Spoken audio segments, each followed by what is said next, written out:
The Cubs have a lot of players entering their walk year in 26. Who would you extend?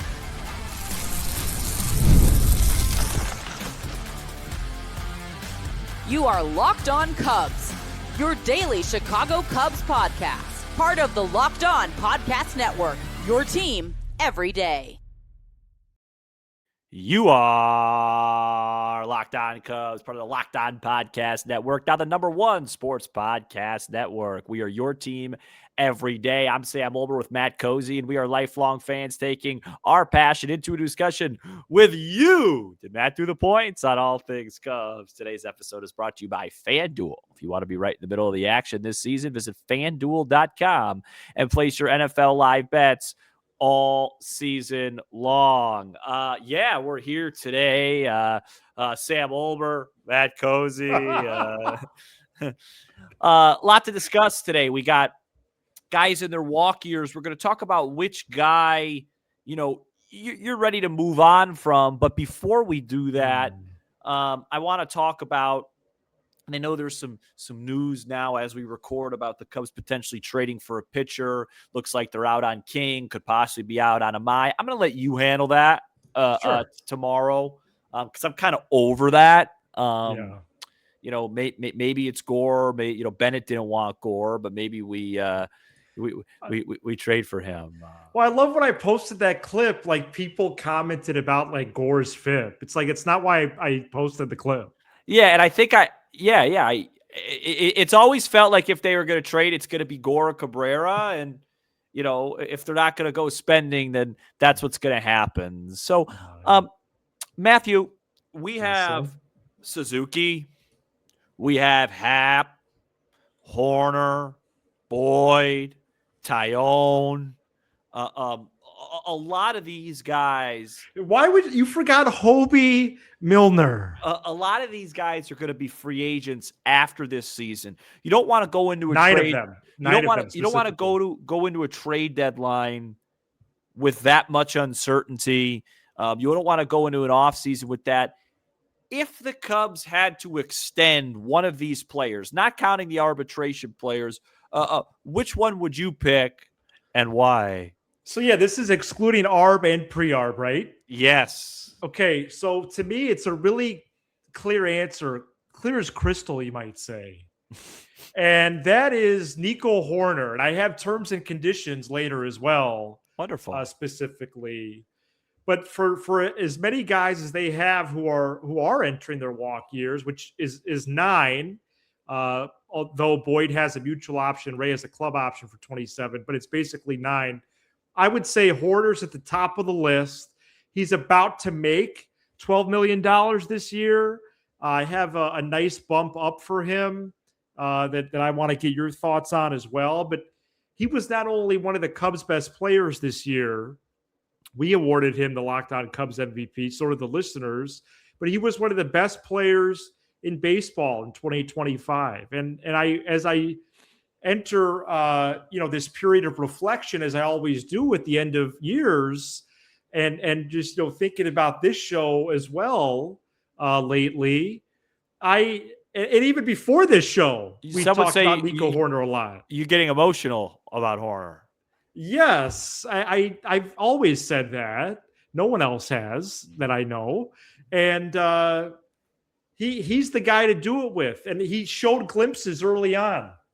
I remember when he came up in 2019, how surprising that was. The legend was he was on his couch. They called him up. He debuts, and he stuck around ever since. But he was one of the best players in the game in 25. I would line him up with Dansby Swanson, who's a free agent after 29. So I would try to get a 3-year extension for him, 27, 28, 29. I would go 3 for 57, which is a $19 million AAV. And that's what I would do. I love that. And there's not a close second. I love that. And I think that's the right choice as well.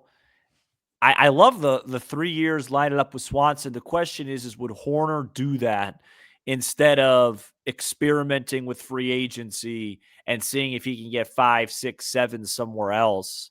Yeah, But you're right. I love that. I think that's a really fair deal. And I would go as far as to go up to 3 years, 4 years. I have no problem with that AAV starting with a 2. I have no problem with that. I And, thought about 3 years for 60. and the reason why, and please don't give a no trade clause to him. The reason why I would choose Horner isn't just because of everything you said. It's the offensive diversity that he brings to the table. You have a lot of dudes on this team that can work counts. You have a lot of dudes on this team who could get really hot with the home run ball and then go weeks, sometimes months without it.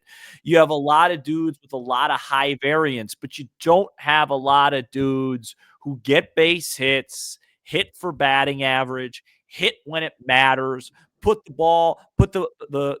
bat on the baseball. Hey, there's second and third, one out. We're down a run in the 7th or 8th. Warner's up. Boy, they should probably walk him because he's going to get the job done. They just don't have enough players like that. And I think losing him and not replacing him with a player of his type would just be another disaster with this team, because I don't think they could compete in the postseason without Nico Horner. I mean, he was clearly far and away their best average hitter in that regard. He's the guy that I trust most against good pitching. And like you said, he plays great defense at second. He could age well there. And I'm all for it. I guess the better question probably would have been, prepping for the program, who would be second? Because I got to tell you, there isn't a real name that pops up. No, and I struggled with that one because I know later on we're gonna go into probably Suzuki. Yeah, I thought about it, but he's gonna show up for me next segment. Okay. So I think for me it would be either Boyd or Tyone, but I don't think the Cubs have much interest in that since they'll be 35 and 36 for the 2027 season, respectively. Yeah, but that's who I came up with. It's just so clear that it's Nico, and boy, what a disaster would be if they did trade him this offseason. You almost think there would be like an uprising or something. Unless they traded him for a star, unless they did a move where they got a lot better. But just a huge package we're not thinking of. I just don't know what name they could get back that would make me okay with trading him at this point. It would probably have to be a player of the type of like a Skubal. Yeah, it's a good call. Here's what I do know. I know that we're familiarizing ourselves with the Cubs luxury tax this year. Mm-hmm. Let me tell you about next year. Mm-hmm. As of right now, for 2027, the Cubs have about $188 million to the first luxury tax. So you could do this. You could do this extension for Horner. Wow. And you brought up 5 years. They could do that. They could do 5 for 100. They could. That'd be a great deal for Nico. They got plenty of room. Yeah. And they're going to continue to have plenty of room. Coming up next, we talk about which one of these players are you ready to move on from? Is 2026 a farewell tour for one of these guys? We talk about which one next. This episode is brought to you by FanDuel. NFL Sundays move fast. One big play and suddenly everything feels different. That's what makes live betting with FanDuel so exciting. You're not just watching the game, you're reacting to it in real time. With FanDuel, you can place bets as the action unfolds, every drive, every momentum swing, every highlight moment. One play and suddenly everything feels different really applies to Green Bay on Sunday, where they lose one of the all-time best guys in the league right now. I don't know why I said all-time, but one of the best guys in the league right now for sure, Micah Parsons, just a tremendous player to a torn ACL. Too many torn ACLs in the sport right now. Also, their number one receiver, Watson, is questionable. This still has the Bears, though, as underdogs at +1.5. It opened at Green Bay +3, and the Bears are still underdogs. Surprised by that. So if you want to be right in the middle of the action this season, visit FanDuel.com and place your NFL live bets all season long. FanDuel, the game moves fast, and so can you. All right, we are back here on Locked On Cubs, and let me tell you this. Thank you for making Locked On Cubs your first listen of the day, and thank you for making Locked On the #1 sports podcast network. You already live your team every day. Now take it up a level and go ad-free. Join the Everydayer Club today and get Locked On Cubs with no interruptions, all for just $5 a month or $50 a year. Go to lockedon.com, lockedoncubs.supercast.com, or check the link in the episode description. Matt, who are you ready to move on from with this group of players that we talked about? Yeah, so I've come to appreciate them a little more than I thought I would, especially recently, and especially because they did win a lot in 2025, and I enjoyed this year from start to finish and all that the season brought and the playoff appearance. But I think after this year, it's time to move on from Ian Happ and Seiya Suzuki. Both of them, and it's not. Wow, it's you not talk about having a lot of money. It's not of any ill will. It's because it would be time at that stage. And I thought about like a 1 or 2 year extension for Seiya, but why would he entertain that at this point in his life and career? Especially with uncertainty in the game, although you could argue that's why maybe someone would re-up for a year or whatever. But I those two are at the top of the list.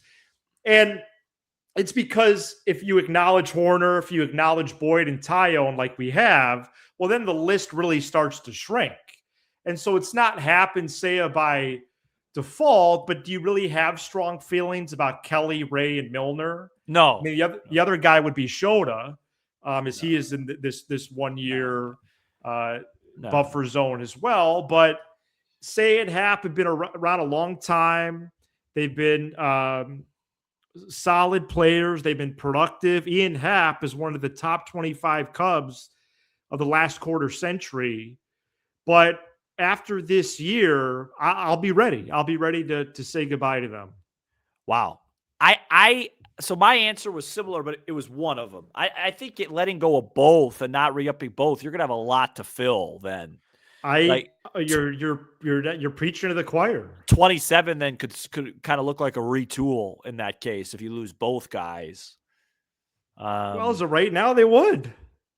Yeah, I think I think you bring back one. I think I'm ready for, and I gotta think about which one. Probably, okay. I'm probably ready because of what Seiya did in the postseason and his ceiling.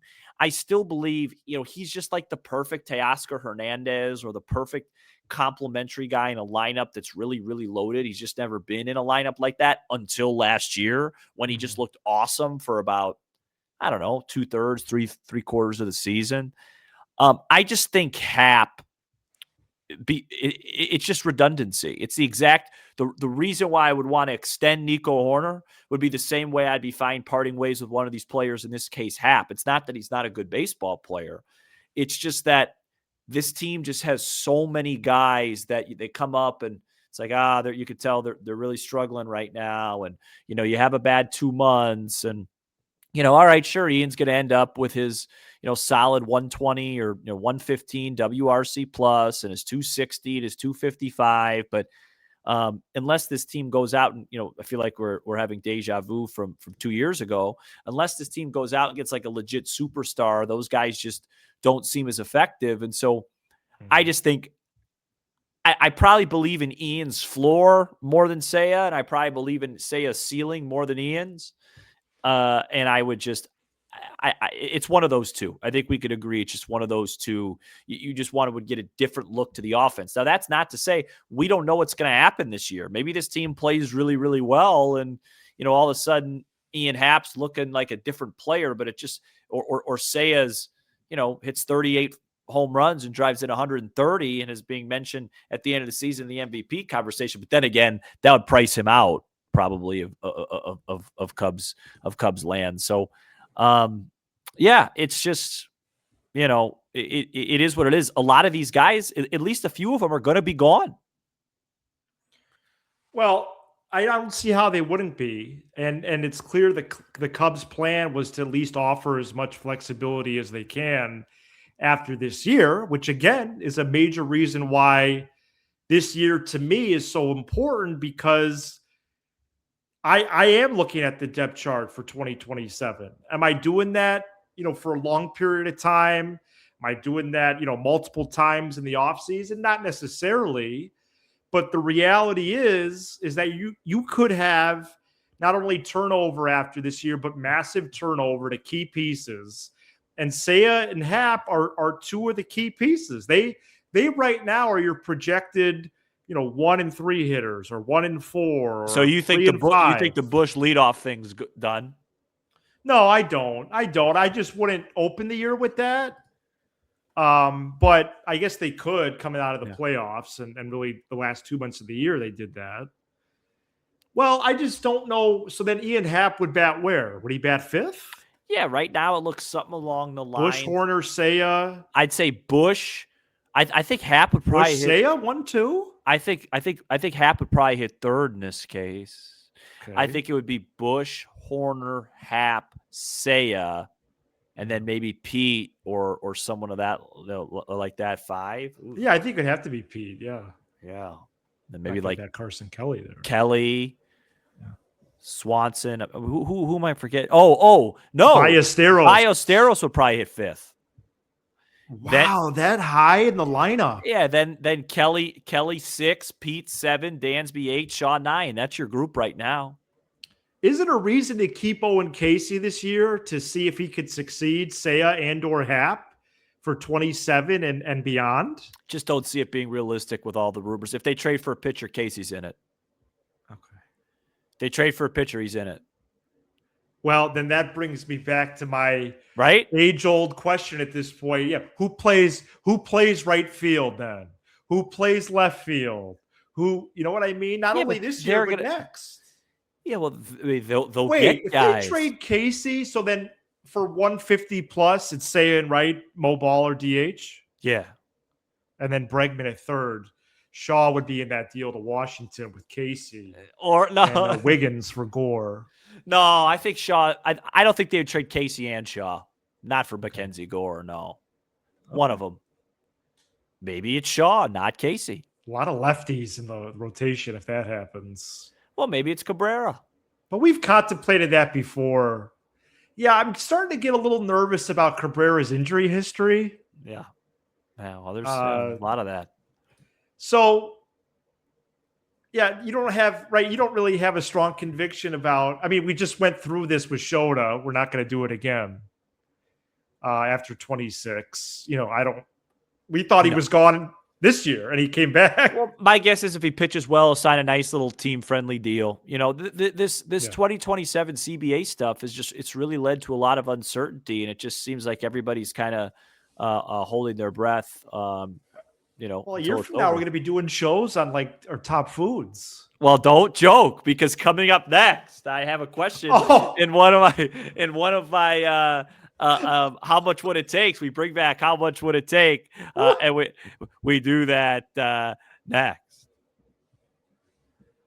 This episode is brought to you by Game Time. The World Cup is coming to North America for the first time in over 30 years. And with 48 teams for the first time ever, it's going to be massive. But let's be honest, getting tickets is usually the hardest part. That's why the Game Time app is clutch, finally giving fans a real advantage when it comes to snagging seats. With Game Time, you can track price drops in real time, get alerts when great seats open, and buy tickets the moment they hit the app. Puts the power back in your hands and makes going to the World Cup realistic instead of impossible. Pick a game, tap a section, and have your tickets locked in within minutes.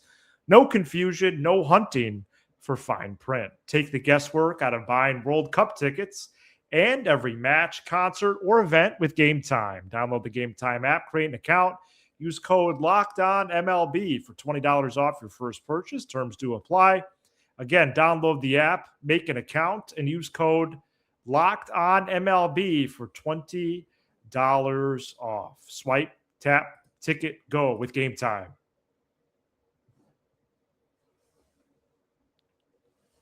All right. We are back here on Locked On Cubs. Don't forget, Thursday, December 18th, this Thursday, 7 to 9 on YouTube. Maybe it goes a little bit longer.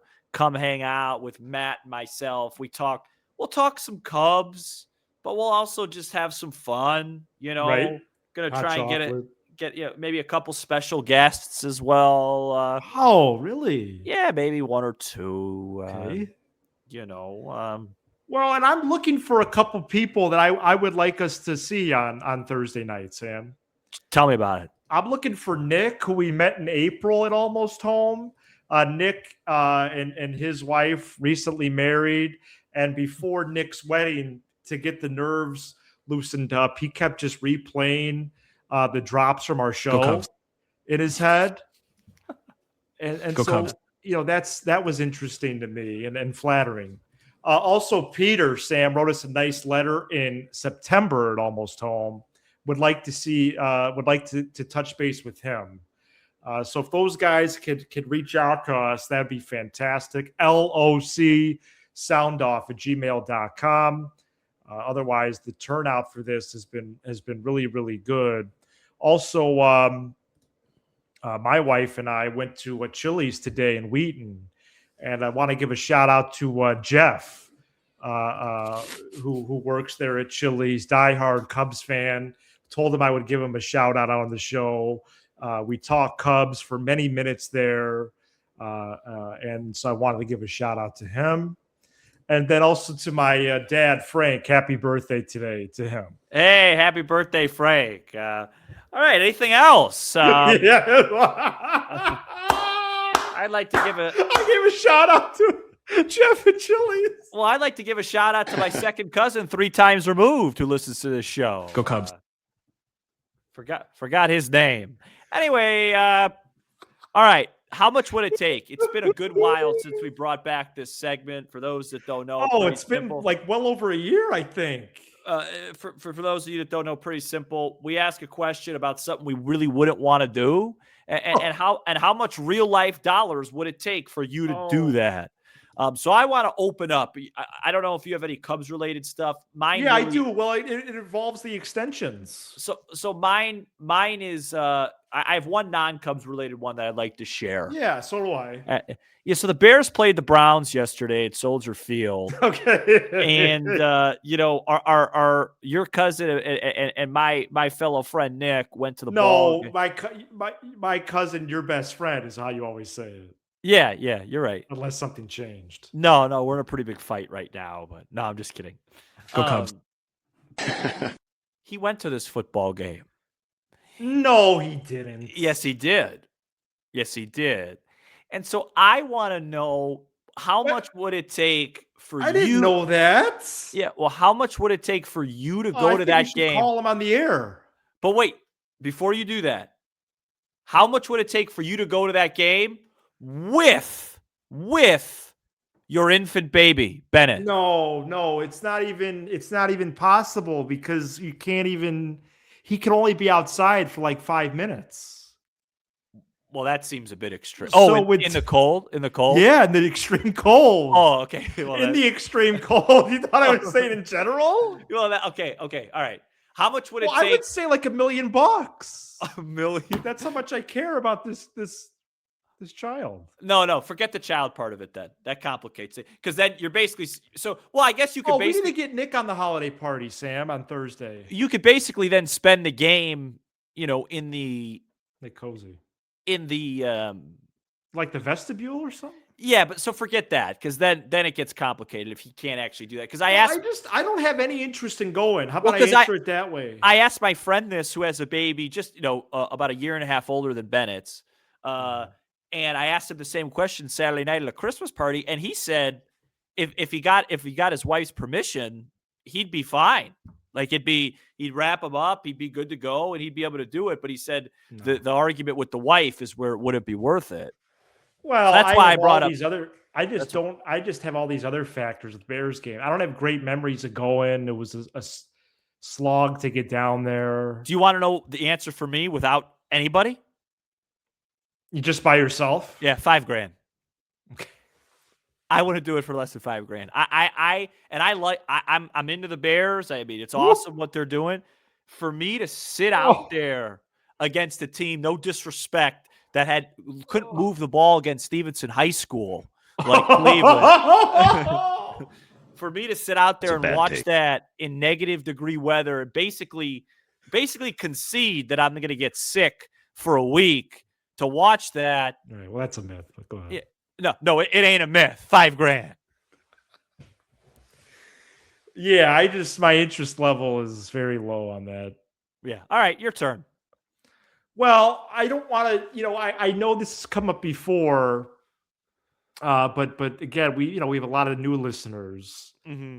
Chicago sports flavor here. The Blackhawks number one player, Connor Bedard, recently got hurt, Sam. Yeah. So you wouldn't even see him if you went to the game. Maybe that's a factor for you. The Blackhawks were in the first wild card spot, at least a few days ago. I think they might be out now, but it's a long year. How much would it take for you to go by yourself to a Blackhawks game? Yeah, it's a great question. I mean, I have such little interest in doing that. Shout out to Jack Bushman, host of Locked On Blackhawks. Yeah, great show. I would say, but it'd be a night out. It's indoors. It's something new. It's not that different than me going to see like a movie. Yeah, I mean, I probably if you pay for my ticket and you cover the parking and the food, just throw me like an extra couple $100 to sit through that. How much would it take, do you think, for Pete Crow-Armstrong to take an extension deal? Like, what if they just match the Corbin Carroll deal, 8 for $111? You think he'd take that today? Yes, I was going to say 8 for $120. Okay, round up, sure. And no, I don't. Because that's the only guy I was the last person I wanted to discuss today. I just think he so believes in himself, and it seems that way, right? And if he does what he needs to do when he hits free agency, you're talking about somebody that at that time, could, depending on what the new rules are, could be talking 10 for $370, 10 for $4, 10 for $350, and so and his floor is so high that I don't think he would do it. Well, thank goodness him and Kate Horton are going to be here through 2030. Right, it's a long time, and I mean, fun show, Sam. Fun show. He'll start cleaning up in arbitration. Well, I have one more for you. Yeah, he'll get some nice raises. Yeah. Well, yeah, absolutely. How much would it take for you? Obviously, during the year off season when we're 5 times a week, I do a solo. Sometimes you're solo. How much would it take for you to just do a solo show, basically just sampling and talking about food items at Wrigley Field? No, I 27. I have to do 27 minutes on that. 27 minutes just on food, like they do at Marquee when they go to the guy and the guy like takes a bite of just a basic like sandwich and he's just like, this is exquisite. No, I feel like that's a good, and really good dare of an episode. It really tastes like anything else you've ever had. I would just say, hey, can I reciprocate with a nice meal? So I'd say, and a little extra. I'd say $200 for that show. I don't think I would be able to do it seriously. I think I could do that. I think you could. I couldn't. I'd have to have a lot, but I need information. It sounds like something I'd like to get put on a T-shirt. I think you could. I couldn't. I think I just like I've looked that up before online, Sam. I can't never find it. Thank you for making Locked On Cubs your first listen of the day. For those of you on video, we could send you to the 24/7 National Locked On Podcast Network YouTube channel. And on audio, make sure your second listen is Locked On MLB. Have a good one, everybody.